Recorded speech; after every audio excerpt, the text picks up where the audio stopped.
And we're back to learning CapCut in a year, day 63. I've already talked about apply all. You can use that to apply the same transition to all clips, for example. Let me type in fade.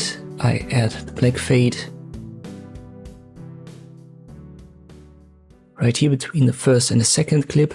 And you can see as long as it's selected, I can use apply to all, and that will be added then to every transition here.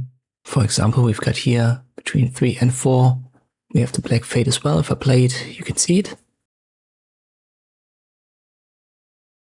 But don't mistake that for being able to apply all effects onto all clips. For example, I'm on the first clip here, and let me just add a rotation. Just for some reason, let's say we wanted to have a 360-degree rotation animated.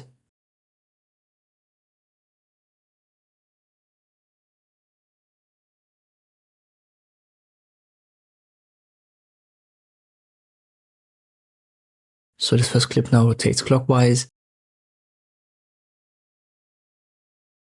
And if I scroll down, there is actually an apply to all. But if I use that, this is not going to add the animation to all clips. It's going to tell me, okay, we have it applied to all, but the rotation is only, so this rotation animation is only added to the first clip and not here at the second.